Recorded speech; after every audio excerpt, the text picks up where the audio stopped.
Alors, bonsoir, bienvenue à la séance du Conseil ordinaire du Conseil municipal de Pointe-Calumet du 13 avril 2021. Donc, sont présents ce soir M. Serge Bédard du district 1. Bonjour, madame. M. Robert Canadé, district 2. Oui, bonjour. Mme Vicky Cloutier, district 3. Bonsoir. M. Patrick Beauchamp, district 4. Bonsoir. Mme Barbara Legault, district 5. Bonsoir. M. Tony Victor, district 6. Bonsoir. Ainsi que Mme Chantal Pilon, directrice générale de la municipalité. Bonsoir. Bonsoir. Donc, le point numéro 1, l'adoption de l'ordre du jour. Est-ce qu'on a un proposeur? On va le proposer, Serge. Un appuyeur. Oui, je vais l'appuyer, Tony.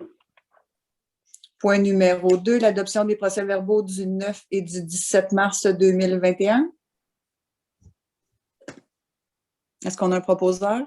Je vais le proposer. Patrick. Un appuyeur. Oui, je vais appuyer Barbara. Point numéro 3, l'adoption des comptes à payer au 31 mars 2021. D'autoriser le paiement des comptes à payer du fonds d'administration présenté sur la liste établie au 31 mars au montant de 39 874,29 ainsi que les dépenses de la liste des paiements au 31 mars au montant de 1 248 138,70. Est-ce qu'on a un proposeur? On va le proposer, Serge. Un appuyeur. On va l'appuyer, Mme Lemaire. Bob Canadé. Point numéro 4, Mutuelle des municipalités du Québec, MMQ, ristourne pour l'année 2020 le dépôt. Je dépose au conseil municipal la lettre reçue de la Mutuelle des municipalités du Québec indiquant le versement d'une ristourne. L'apport attribué à la municipalité s'élève à 2 939 et ça pour l'année 2020. Point numéro 5, règlement 412-04 et 415-05, financement par billet 355 400, acceptation de l'offre. Attendu que la municipalité a demandé à cet égard par l'entremise du système électronique Service d'adjudication et de publication des résultats de titres d'emprunt émis aux fins du financement municipal, les soumissions pour la vente d'une émission de billets datée du 19 avril 2021 au montant de 355 400. Attendu qu'à la suite de l'appel d'offres public pour la vente de l'émission désignée ci-dessus, le ministère des Finances a reçu 2 soumissions conformes. La première, c'est la Banque financière, Banque nationale, à un prix de 98,928 à un coût réel de 1,56 921 et en deuxième, la Caisse des Jardins du Lac-de-Montagne à un prix de 100 à 1,75 Attendu que le résultat du calcul des coûts réels indique que la soumission présentée par la firme financière Banque nationale est la plus avantageuse, en conséquence, il est proposé que la municipalité de Pointe-Calumet accepte l'offre qui lui est faite de la financière Banque nationale pour son emprunt par billet en date du 19 avril 2021 au montant de 355 400 $. Est-ce qu'on a un proposeur? Je vais faire la proposition, Mme Lemaire. Un appuyeur. Oui, je vais appuyer Barbara. Point 6, règlement 412-04 et 415-05, concordance et courte échéance pour un emprunt par billet 355 400, réalisation le 19 avril 2021. Attendu que conformément au règlement d'emprunt suivant et pour le montant indiqué en regard de chacun d'eux, la municipalité souhaite emprunter par billet le montant de 355 400 qui sera réalisé le 19 avril, réparti comme suit, soit le règlement 412-04 au montant de 182 300 et le règlement 415-05 au montant de 173 100. En conséquence, il est proposé que le règlement d'emprunt indiqué au premier alinéa du préambule soit financé par billet conformément. Est-ce qu'on a un proposeur? Je vais le faire encore, Mme Canadé. Un appuyeur. Je vais appuyer Barbara. Point numéro 7, donc moi je vais m'abstenir pour ce point, donc je vais quitter la réunion. Je vais rester en attente sur la ligne. Alors, le retrait de Mme Lemaire, Mme Sénat-Fontaine, s'énonce publiquement que par souci de transparence, elle ne participe pas aux discussions et décisions du sujet. Elle laisse donc la présidence de la séance à Mme Barbara Legault, conseillère du district numéro 5 et maire suppléante. Alors, la Commission municipale du Québec, citation en déontologie, honoraires professionnels, autorisation de paiement. Il est proposé d'autoriser le paiement des factures 393 863, 393 872 et 394 615 à la firme Bélanger-Sauvé Avocats, laquelle représente les honoraires professionnels dans le cadre de la citation en déontologie de la commission municipale. La présente dépense est assumée par le Fonds général. Est-ce qu'il y a un proposeur? Tony Victor. Je vais l'appuyer, Patrick Beauchamp. Parfait, merci. Alors, on va réaccepter Mme Fontaine.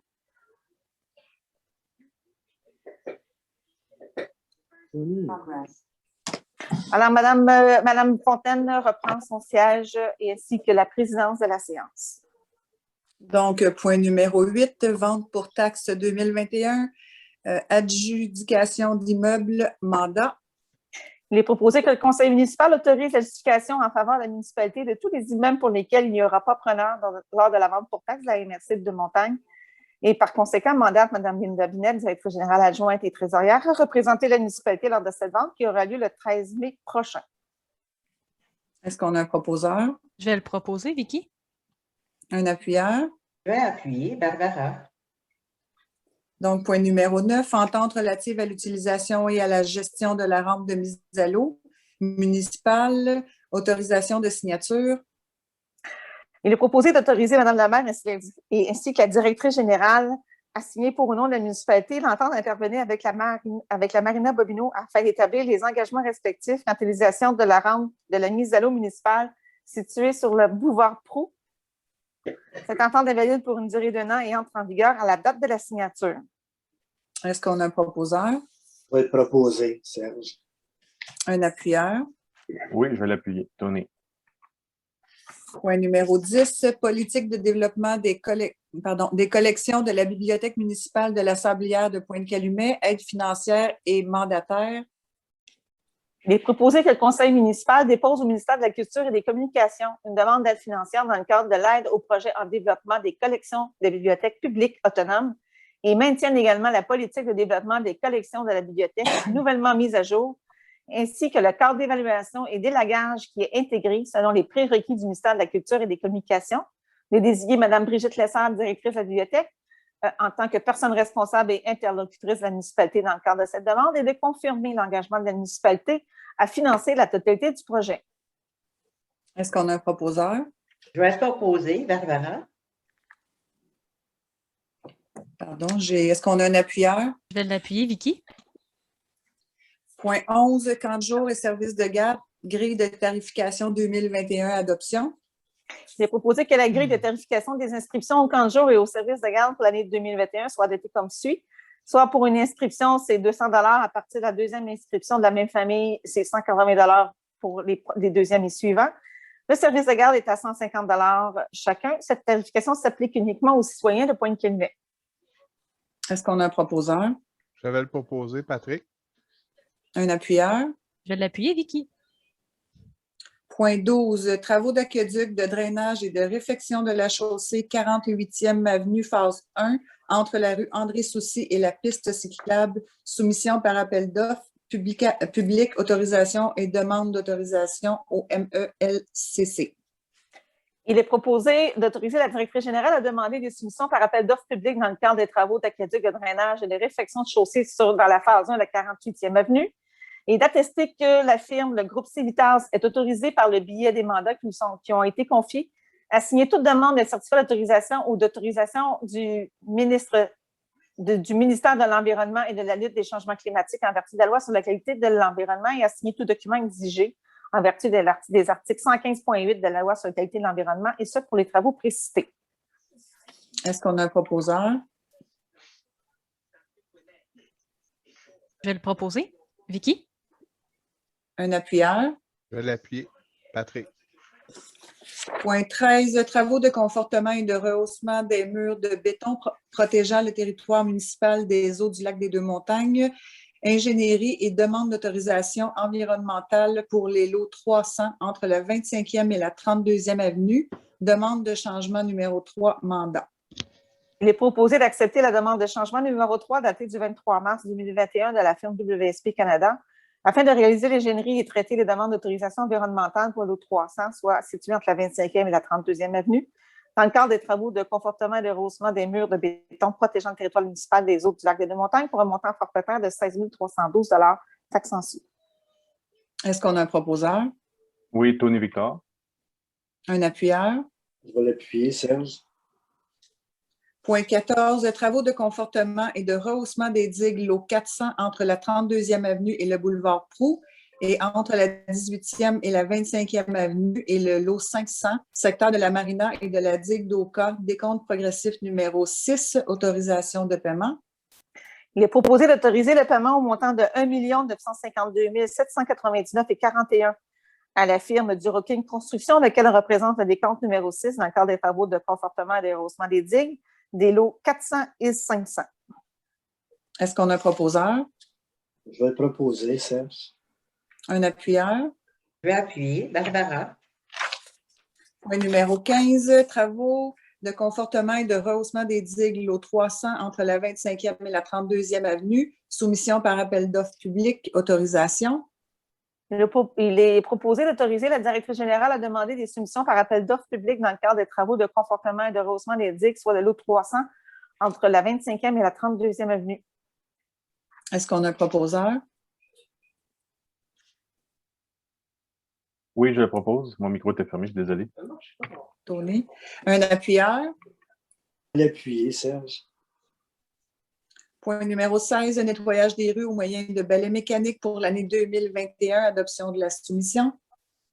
Considérant que la municipalité a demandé des soumissions par invitation pour le nettoyage des rues au moyen de balais mécaniques pour l'année 2021, considérant que la seule soumission reçue se lit comme suit, soit entretien GR Villeneuve au montant de 32 537,93, considérant que la soumission de cette firme s'est avérée conforme, en conséquence, il est proposé que la soumission de la firme Entretien JR Villeneuve, incorporée au montant de 32 537,93, incluant les taxes, pour le nettoyage des rues au moyen de balais mécaniques, et ce pour l'année 2021, soit adoptée. Est-ce qu'on a un proposeur? Je vais le proposer, Patrick. Un appuyeur? Je vais appuyer. Barbara. Point 17, programme de subvention pour l'achat d'un arbre à planter, adoption. Il est proposé que le conseil municipal adopte le programme de subvention pour l'achat d'un arbre à planter, lequel comporte plusieurs bénéfices significatifs sur le plan environnemental et également en matière de santé publique. De plus, les arbres constituent une richesse collective. Est-ce qu'on a un proposeur? Je vais proposer. Barbara. Un appuyeur? Je vais l'appuyer, Vicky. Point numéro 18, refonte des règlements de zonage et de lotissement, adoption de la soumission. Considérant que la municipalité a demandé des soumissions par invitation pour la refonte des règlements de zonage et de lotissement, considérant que la municipalité a reçu 2 soumissions, à savoir Apur Urbanisme Conseil et Urba Plus Consultant, considérant que selon la recommandation du comité de sélection, la firme qui a fait dans le délai fixé la soumission et a obtenu le meilleur pointage final est Apur Urbanisme Conseil, soit 57,44 points. En conséquence, il est proposé que la soumission de la firme Apur Urbanisme Conseil au montant de 24 719,63, incluant les taxes, pour la réforme des règlements de zonage et de lotissement soit adoptée. Est-ce qu'on a un proposeur? Je l'ai proposé, Mme la maire, M. Kennedy. Est-ce qu'on a un appuyeur? Je vais le proposer. Tony Victor. Point numéro 19, rapport annuel 2020, service de sécurité incendie, adoption. Il est proposé d'adopter le rapport annuel 2020 du service de sécurité incendie de la municipalité de Pointe-Calumet.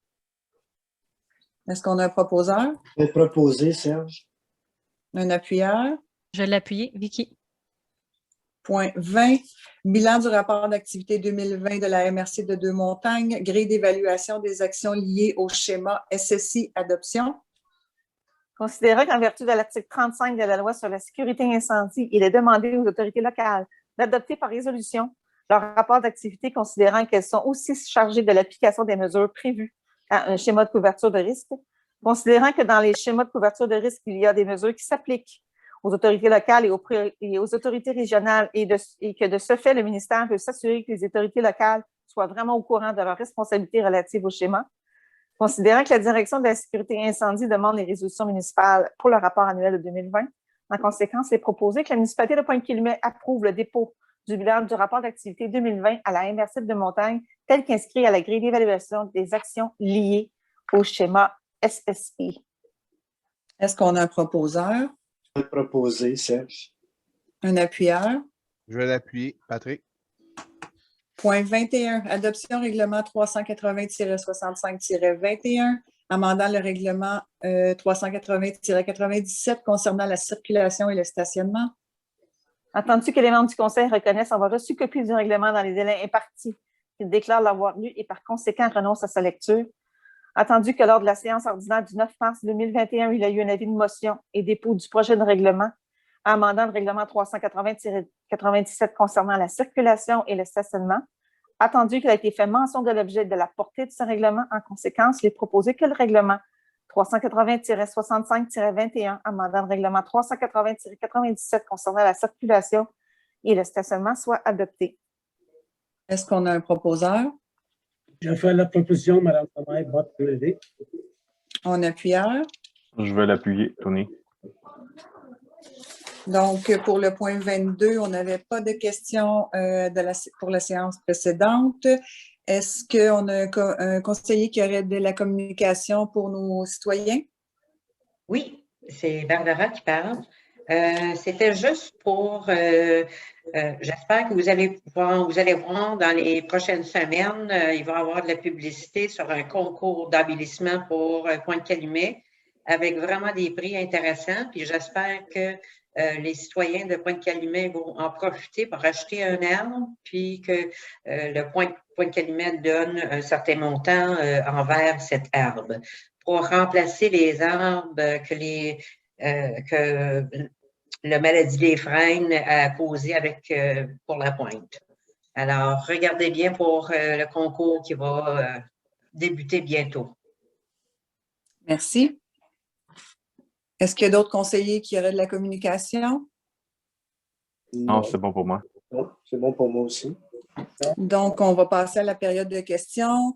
Nous avons reçu quelques questions. Donc, je vais commencer avec la question de M. Michel Larose. Cette semaine, dans le journal local, nous avons publié une offre concernant l'exécution des travaux pour le projet de la phase 1 de la 48e avenue entre André-Soucy et la piste cyclable. Monsieur Larose veut savoir quel en est-il de la section d'André-Soucy et boulevard Proulx, donc la phase 2. Pour ce qui est de la phase 2 de la 48e avenue, pour l'instant, il nous est impossible d'avancer des dates pour ces travaux. Avec la montée des coûts que les circonstances nous apportent en ce moment, on va essayer le plus vite possible de pouvoir vous donner une réponse, mais pour l'instant, c'est impossible d'avancer des dates pour ce projet-là. Ensuite, on a une question de M. Richard Enfield du 780 25e rue. Donc, les questions se lisent comme suit. Il aimerait savoir si la municipalité a prévu 1. Les coûts, les honoraires des firmes d'avocats et d'experts pour déterminer tous les coûts associés à ce dossier d'expropriation et de servitude, s'il y avait un budget prévu et si oui, il est de combien. Donc, évidemment, pour ceux qui ne sont pas familiers avec le dossier, on parle de l'endiguement de entre la 25e et la 32e avenue.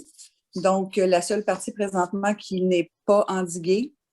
Donc, pour la question numéro 1, l'estimation est de plus ou moins 10 000 $ par dossier et les coûts sont absorbés et admissibles aux subventions et règlements d'emprunt que nous avons présentement. La question numéro 2, les coûts de toutes ces expropriations considérant la loi sur les expropriations, le marché immobilier actuel et les poursuites judiciaires qui en découleront éventuellement. Donc, comme ces dossiers sont traités au TAC, soit le tribunal administratif du Québec, nous ne pouvons malheureusement pas donner un estimé. Il demeure confidentiel et ce jusqu'à la fin du processus. Question numéro 3. Les manques à gagner de l'assiette fiscale municipale et l'impact sur le taux de la taxation fiscale municipale à venir, puisque les expropriations et les servitudes coûteront plusieurs millions à tous les citoyens, pardon. Donc, et la question se continue. En conséquence, un référendum municipal ne serait-il pas de mise considérant les coûts exorbitants de ce projet qui changera le tissu social et financier de notre municipalité? Un tel référendum devrait être organisé au plus tôt par une firme crédible et indépendante comme Léger. Donc, pour la question 3, je vais répondre de cette façon-là.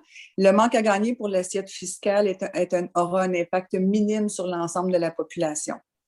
Jusqu'à maintenant, plusieurs de ces terrains ne sont pas conformes à la réglementation pour une construction future.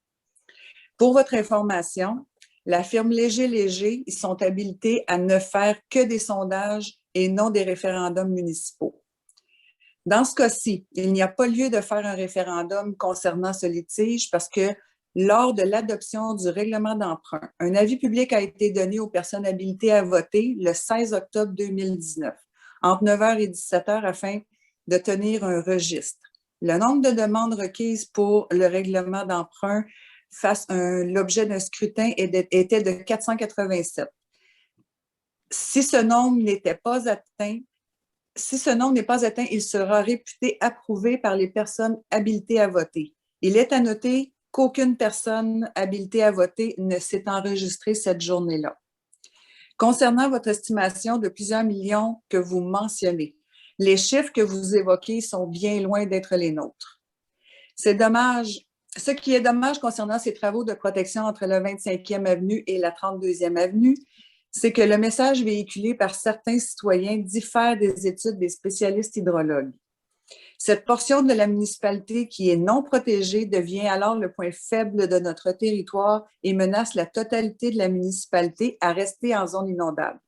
Malheureusement, après plusieurs mois de négociations de notre part, aucune entente n'a pu être obtenue.